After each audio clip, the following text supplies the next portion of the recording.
দাবিটা যৌক্তিক দাবিটা আমাদের এটা অবশ্যই যৌক্তিক দাবি, কারণ সংবিধানের 19 নম্বর অনুচ্ছেদে সুযোগের সমতার কথা বলা হয়েছে। তো রাষ্ট্রের উচিত সকল ছাত্রছাত্রীদের জন্য সুযোগের সমতা নিশ্চিত করা। তাছাড়া 29 নম্বর অনুচ্ছেদ অনুযায়ী সরকারি চাকরিতে সবারই সমান অধিকার থাকার কথা বলা হয়েছে। এখানে অনগ্রসর জনগোষ্ঠীর জন্য কিছু সংখ্যক কোটার ব্যবস্থা আছে, কিন্তু আমরা এখানে দেখতে পাচ্ছি বাসের থেকে কঞ্চি বড়। অর্থাৎ এই কিছু সংখ্যক অনগ্রসর জনগোষ্ঠীকে কোটা দেওয়ার কথা বলে 56% কোটা এবং প্রাইমারিতে 96% কোটা এবং রেলওয়েতে 500 কোটা সহ 500 কোটা একটা ফালতু কোটা এবং এটা একটা জঘন্যতম কোটা। কারণ এই 500 কোটার মাধ্যমে এখানে অনগ্রসর জনগোষ্ঠীকে আগিয়ে দেওয়া হয় না, এটা 500 কোটায় একবার ফালতু।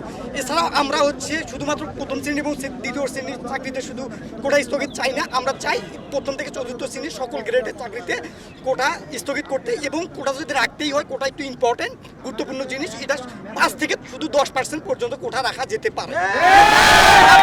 এটা 10%-এর বেশি আমরা ছাত্র সমাজ কখনোই মানবো না এবং এর বিরুদ্ধে যদি থাকে তাহলে আমরা প্রবল আন্দোলন গড়ে তুলব।